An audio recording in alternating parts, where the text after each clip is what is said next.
Assalamualaikum warahmatullahi wabarakatuh. Halo anak-anak. Perkenalkan, nama Ibu Rohadatul Aisy, bisa dipanggil Ibu Sisi. Sebelum memulai pembelajaran, Ibu ingin bertanya dulu, bagaimana kabarnya hari ini? Ya, semoga sehat-sehat selalu ya. Untuk menjaga kesehatan, jangan lupa minum vitamin dan makan makanan yang bergizi. Nah, sebelum memulai pembelajaran, langkah baiknya kita berdoa terlebih dahulu ya. Berdoa menurut agama dan kepercayaan masing-masing dimulai. Berdoa selesai. Nah, sebelum memulai pembelajaran, Ibu punya satu ice breaking nih supaya kita semangat dalam belajar. Ikuti ya, nama ice breakingnya adalah tepuk semangat. Tepuk semangat. Semangat. Semangat. Sekali lagi ya, biar lebih semangat. Tepuk semangat. Semangat. Semangat. Nah, bagaimana? Sudah semangat kan untuk belajar? Nah, karena sudah semangat, kita akan memulai pembelajarannya ya. Nah, coba Ibu ingin bertanya, siapa yang masih ingat materi mengenai gaya dan gerak pada pertemuan sebelumnya? Ada yang ingat? Apa yang dimaksud dengan gaya? Ya, gaya adalah sebuah usaha berupa tarikan maupun berupa dorongan. Contohnya seperti apa? Ada yang tahu? Ya, contohnya misalnya ada tukang bubur yang lewat di depan rumah. Nah, tukang bubur itu mendorong gerobaknya kan. Nah, gerobaknya itu didorong sehingga gerobaknya menjadi bergerak. Betul sekali, bergerak. Nah, sedangkan gerak itu ada yang masih ingat apa yang dimaksud dengan gerak? Ya, gerak adalah perpindahan suatu benda dari suatu tempat ke tempat yang lain. Ya, betul. Nah, untuk hari ini kita akan belajar tema 8 daerah tempat tinggalku dan subtema 3 bangga terhadap daerah tempat tinggalku. Nah, untuk materi yang akan kita pelajari hari ini yaitu adalah materi lanjutan mengenai gaya dan gerak, yaitu hubungan antara gaya dan gerak. Selain itu juga nanti kita akan menyimak sebuah dongeng di mana nanti kalian akan mengidentifikasi bagaimana tokoh-tokoh yang ada di dalam dongeng itu dan bagaimana sifat tokoh-tokoh pada cerita tersebut dan bagaimana inti dari cerita yang ada pada cerita tersebut. Pembelajaran yang pertama, coba kalian amati 4 peristiwa berikut ini.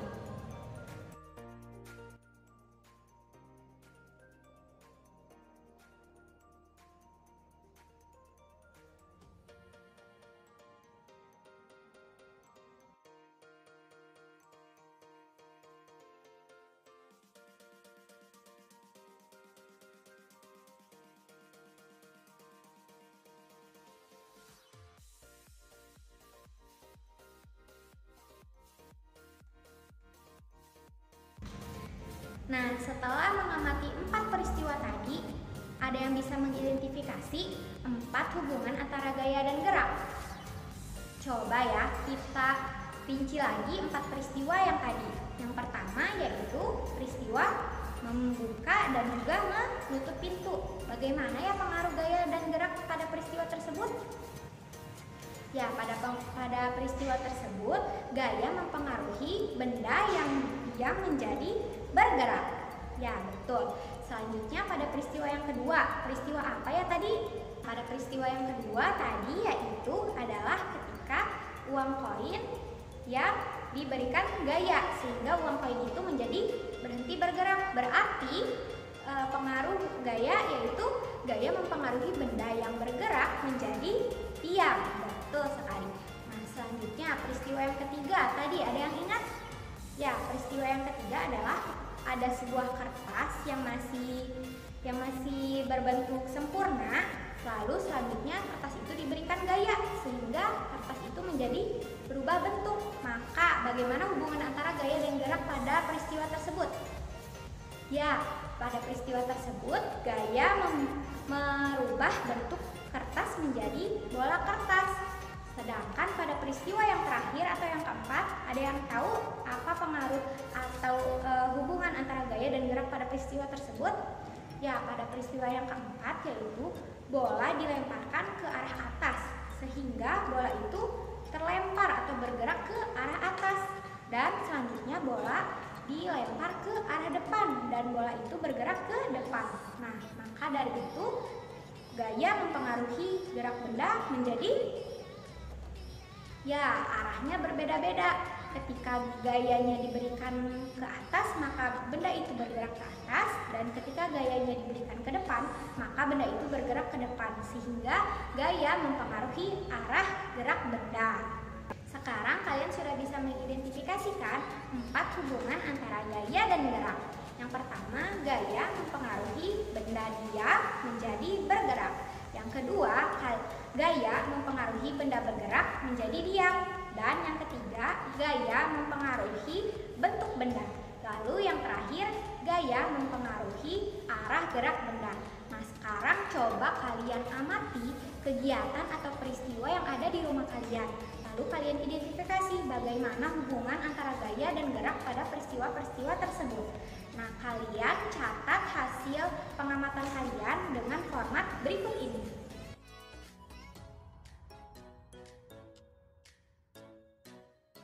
Sekarang kita akan praktik membuat sebuah benda yang akan membuktikan adanya hubungan antara gaya dan gerak. Benda itu adalah ketapel. Nah, untuk membuat benda tersebut, kita siapkan alat dan bahannya terlebih dahulu ya. Pertama adalah ranting daun yang bercabang menyerupai huruf Y. Selanjutnya ada kain bekas. Selanjutnya kita juga membutuhkan karet gelang sebanyak 6 buah. Dan yang terakhir yaitu gunting. Gunting karet gelang. Ikatkan pada salah satu cabang ranting sebanyak 3 buah karet gelang.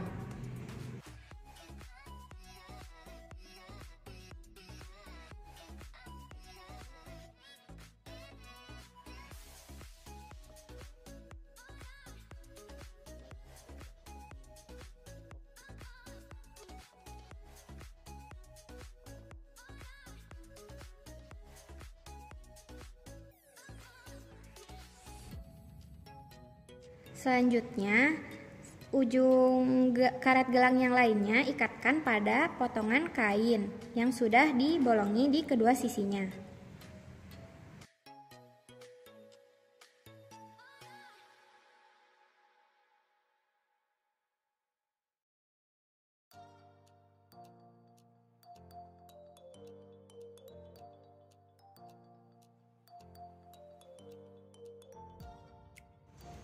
Nah, sekarang ketapelnya sudah jadi. Nah, untuk bermainnya kalian bisa menggunakan bola dari kertas yang digulung seperti ini. Nah, untuk cara bermainnya yaitu seperti ini.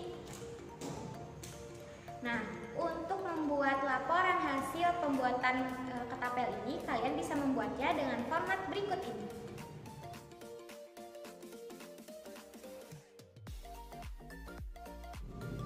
Nah, ketapel ini biasanya digunakan oleh anak-anak untuk bermain. Nah, bermainnya itu bisa juga untuk membidik buah yang ada di pohon.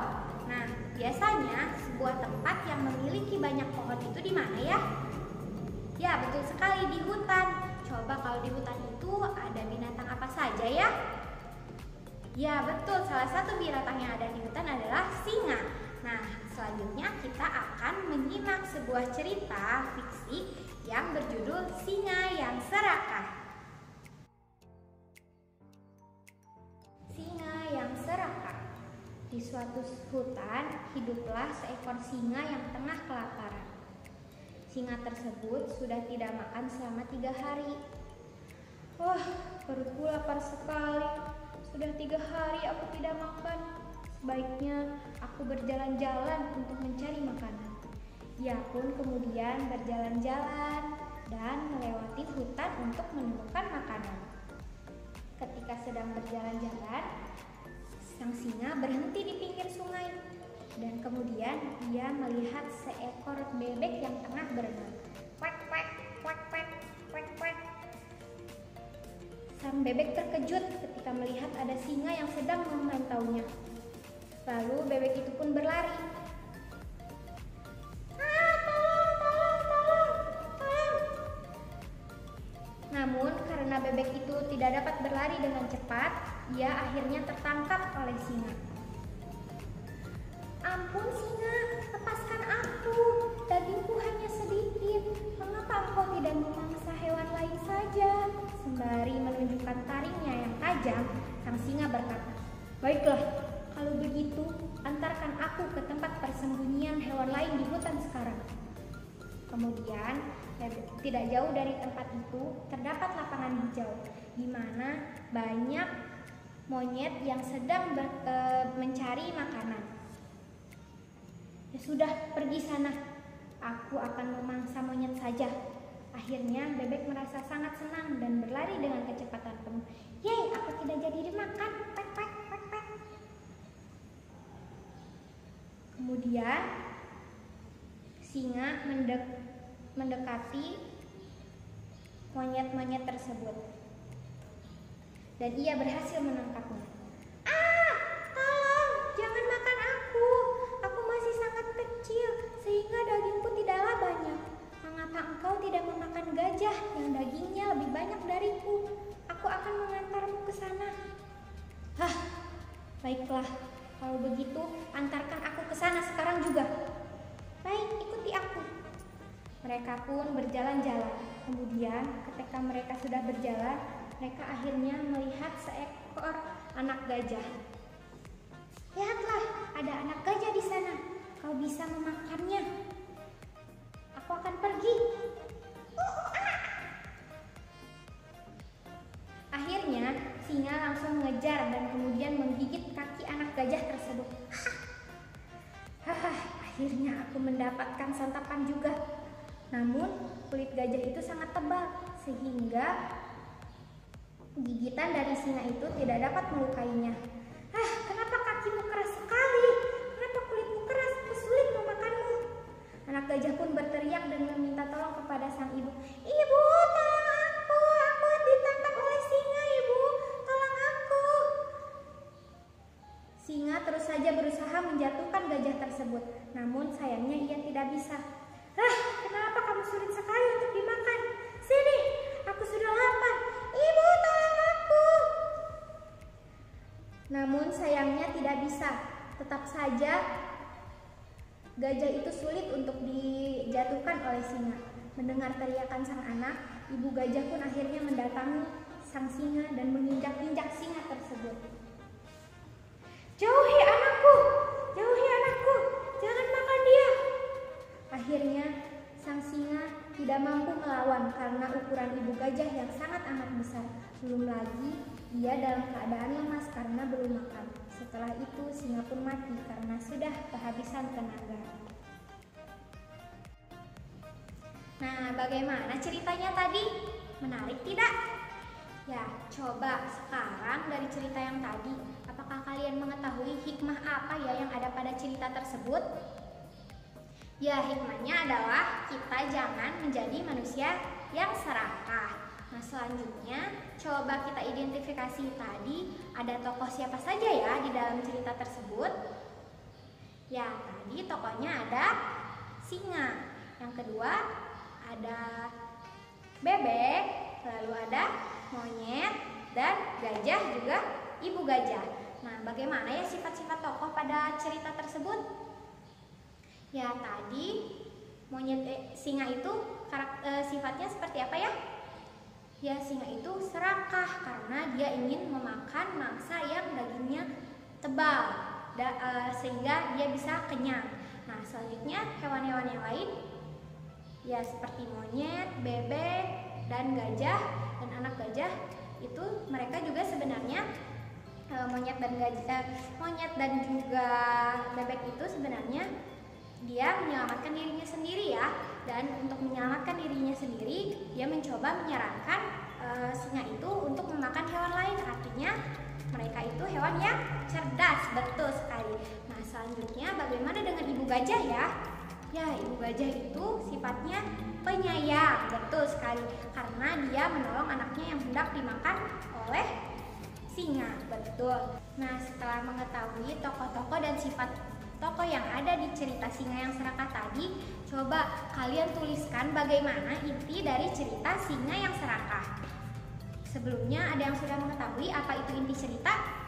Ya, inti cerita adalah sebuah kesimpulan secara menyeluruh dari sebuah cerita. Nah, oleh karena itu kalian tuliskan terlebih dahulu ya inti dari cerita Singa yang Serakah tadi.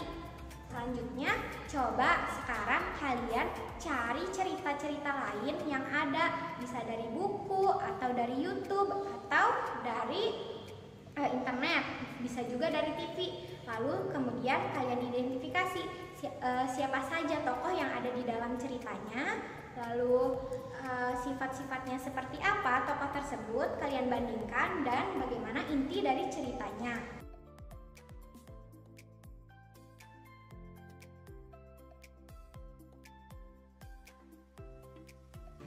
Nah, bagaimana pembelajaran kita hari ini?